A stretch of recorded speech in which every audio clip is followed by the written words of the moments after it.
In the land of Uz, there lived a man named Job. He was a person of great integrity, deeply respected by everyone who knew him, and he was exceptionally righteous. Job was incredibly blessed with a large, loving family. He had 7 sons and 3 daughters, and his household was always full of joy, laughter, and immense happiness. His wealth was truly immense, making him the greatest man among all the people of the East. He owned thousands of sheep, camels, and many oxen, a true fortune.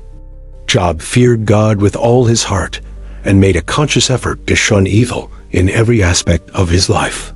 His faithfulness was well known throughout the entire region. One day, the angels presented themselves to the Lord, and Satan also came with them. He had been roaming throughout the earth, observing the actions of all humankind. God pointed out Job's unwavering faithfulness to Satan.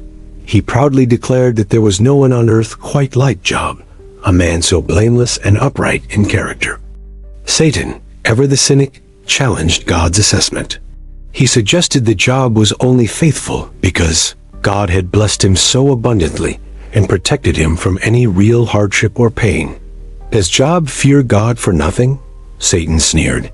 He argued that if all the blessings were removed, Job's supposed faithfulness would quickly vanish, revealing his true nature. Satan proposed a test. He asked for permission to take away everything that Job had, predicting that Job would surely curse God directly to his face once he suffered. God, confident in his servant's sincere faith, agreed to the test. He gave Satan power over everything Job possessed, but commanded him not to harm Job's person. Catastrophe struck Job's life with shocking speed and brutality. One day, a messenger arrived with terrible news about his oxen and donkeys, which had all been stolen.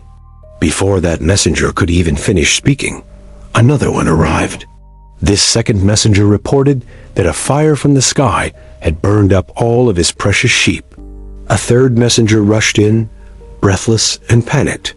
He reported that raiding Chaldeans had carried off all of Job's camels and had killed most of his servants. The final blow was the most devastating of all.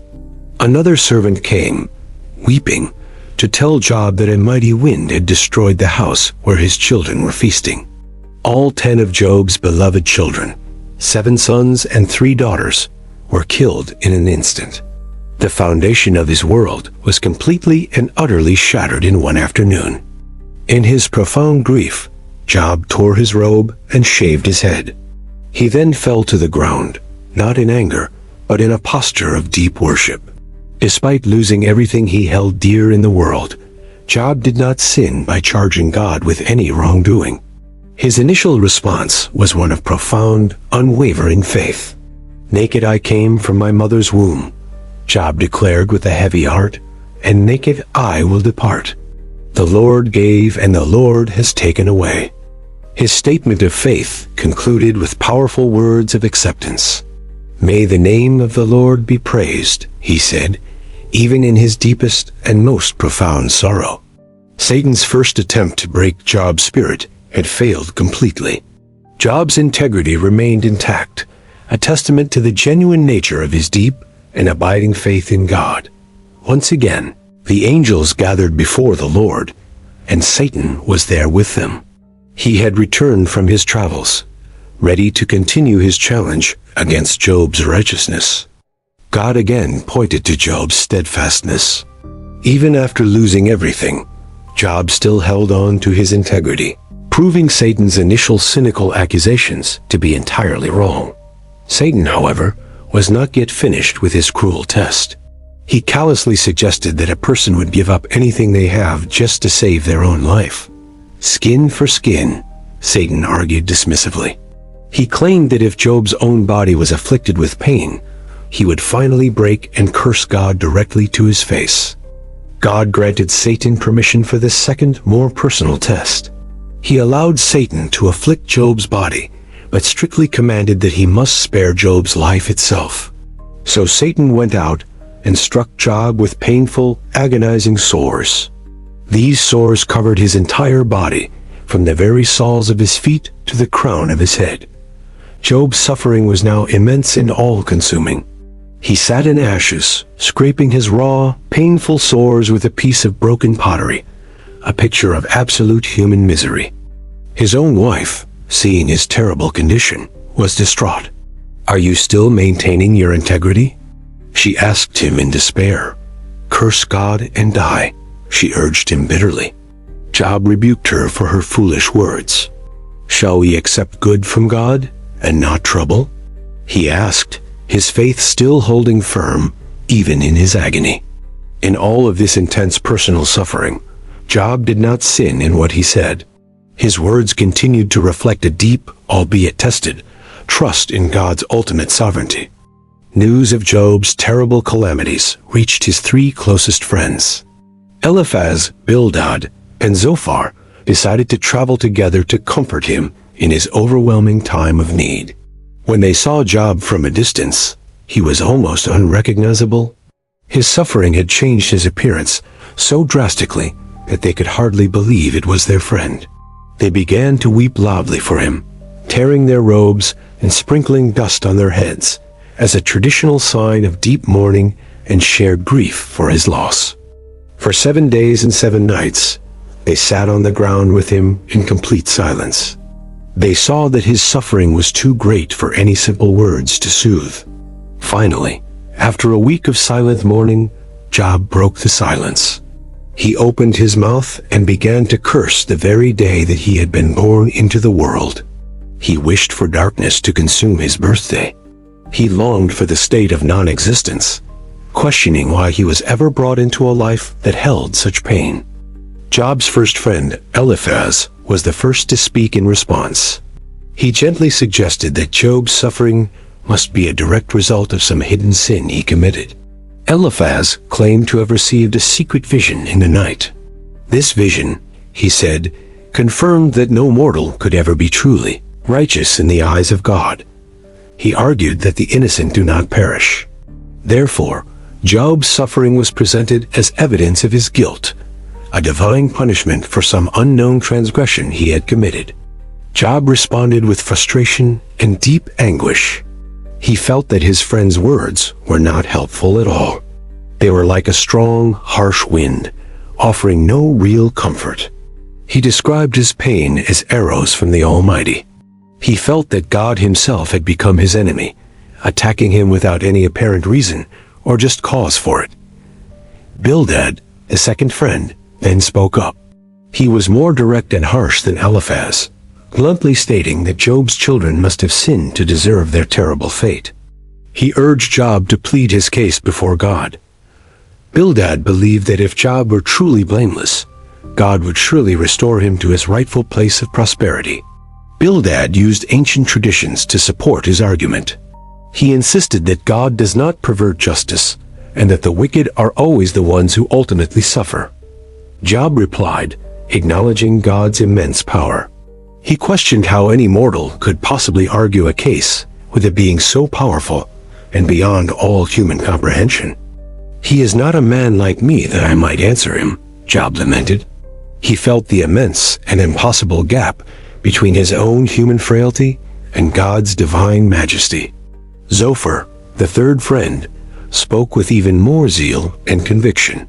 He accused Job of hiding his wickedness and claimed that Job deserved even worse punishment from God.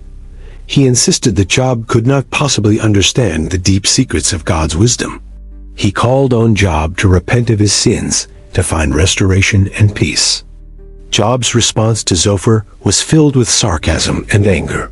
He felt that his friends, in their supposed wisdom, were actually miserable comforters who misunderstood his situation entirely. He maintained his own integrity fiercely. Job declared that even though God was slaying him, he would still continue to hope and place his trust in him. The dialogue continued in cycles, with each friend speaking and Job responding. Their arguments became more heated, and their accusations against Job grew increasingly more severe over time. They insisted that the wicked are always punished in this life. They used this rigid theological framework to interpret Job's suffering as clear evidence of his hidden guilt. Job, however, consistently rejected their simplistic explanations. He pointed to the world around him, where the wicked often prospered while the righteous sometimes suffered unjustly. He longed for a mediator, someone who could stand between him and God. He wished for an advocate who could plead his case and argue for his innocence. Job's questions grew more profound and existential. He grappled with the nature of divine justice and why God seemed so distant and silent in his time of need. He felt abandoned by everyone, including his family and servants. His friends, who had come to comfort him, had instead become his primary accusers and tormentors. Despite his intense questioning, a thread of hope remained in Job's words. He famously declared, "I know that my Redeemer lives, and that in the end he will stand on the earth." This declaration showed a deep, underlying faith. He believed that, ultimately, he would be vindicated, and he would see God on his side as his defender. Job challenged his friends' traditional wisdom. He argued that their understanding of God's ways was far too limited, and that they were misrepresenting God with their words. He accused them of trying to flatter God with lies. He believed they were defending God with arguments that were not true, just to uphold their own beliefs. Job's suffering was not just physical. It was deeply emotional and spiritual. He wrestled with the feeling of being completely forsaken by the God he had always served. He wished he could find God to present his case directly. He searched for God in every direction, but could not perceive his presence anywhere around him. He expressed a desire to die, to find relief from his relentless pain. He saw the grave as a place of peaceful rest, free from all earthly turmoil. Yet even in this despair, his integrity did not waver. He refused to confess to sins that he had not actually committed, just to satisfy his friends' theories. He held fast to his righteousness. He knew in his heart that he had lived a blameless life, and he would not lie about himself to make sense of his suffering. A young man named Elihu, who had been listening quietly, finally spoke up. He was angry with both Job and his three friends for their flawed arguments. Elihu rebuked Job's friends for failing to answer Job's questions. He felt they had condemned Job without providing any real wisdom or true insight into his situation. He was also angry with Job for justifying himself rather than God. Elihu believed that Job's focus had shifted too much toward his own innocence and righteousness. Elihu argued that God uses suffering as a tool for discipline and instruction. He suggested that it could be a way to save a person from pride. He emphasized God's greatness and justice. Elihu's speeches served as a transition, preparing the way for God himself to finally speak directly to Job and his friends. Then, out of a powerful and dramatic whirlwind, the Lord answered Job. God did not address Job's specific questions about the reasons for his immense suffering. Instead, God challenged Job with a series of questions of his own. These questions were designed to highlight Job's limited human understanding of the world. "Where were you when I laid the earth's foundation?" God asked. He pointed to the vastness and the complexity of the entire created order, which was beyond Job's grasp. God spoke of the wonders of the natural world. He described the sea, the dawn, the snow, and the stars, all things that he controlled with his power. He questioned Job about the animal kingdom. God described the wild donkey, the powerful ox, the majestic horse, and the soaring eagle, all under his sovereign care. God's speech was not a direct explanation for suffering.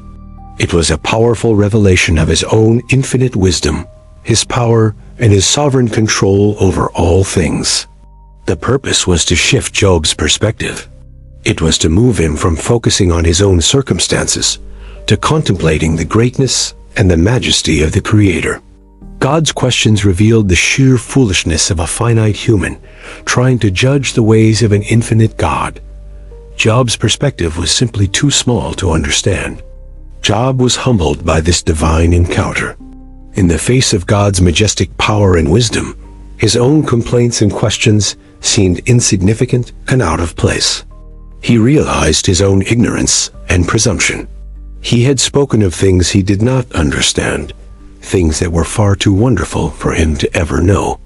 Job answered the Lord with profound humility. "I am unworthy," he said. "I have spoken once, but I have no answer twice, but I will say no more." God continued his speech from the whirlwind, describing two magnificent creatures, the behemoth and the leviathan, symbols of his uncontrollable power over all of creation. These creatures represented the untamable aspects of the world. They served as a powerful reminder that not everything in creation exists solely for humanity's benefit or understanding. After hearing God's powerful words, Job was completely transformed.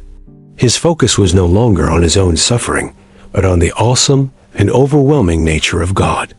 He finally understood that true wisdom begins with recognizing one's own limitations and trusting in God's character, even when his ways are completely incomprehensible to the human mind. Job replied to the Lord one last time.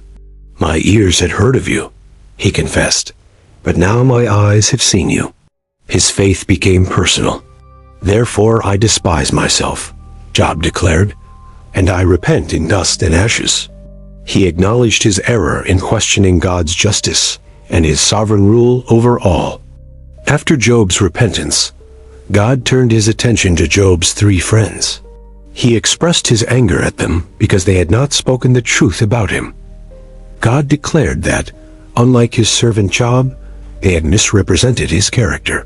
Their rigid and simplistic theology had been an offense to his true nature and wisdom. He commanded them to take 7 bulls and 7 rams. They were to go to Job and sacrifice a burnt offering for themselves as a sign of repentance. God also instructed them to ask Job to pray for them. He said that he would accept Job's prayer on their behalf and not punish them for their folly. So Eliphaz, Bildad, and Zophar did exactly as the Lord commanded them. They humbled themselves, made the sacrifice, and sought the prayers of the man they had wrongly accused. The Lord accepted Job's prayer for his friends. This act of forgiveness and intercession was a key part of Job's own complete and total restoration process. Job's journey through suffering had purified his faith. It had moved him from a faith based on blessings to a faith based on a direct encounter with God. He had learned that God's presence is more important than his presence. His relationship with God was now deeper and more real than it had ever been before. After Job had prayed for his friends, the Lord restored his fortunes. He did not just give back what Job had lost. He blessed him even more. The Lord gave Job twice as much as he had before his trial. His flocks and herds were all doubled, a clear sign of God's renewed favor upon him. God also blessed him with another family.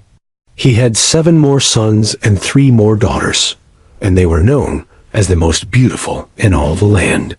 Job lived for another 140 years after his suffering. He lived a long and full life, seeing his children and their children to 4 generations. The story of Job stands as a timeless testament to faith.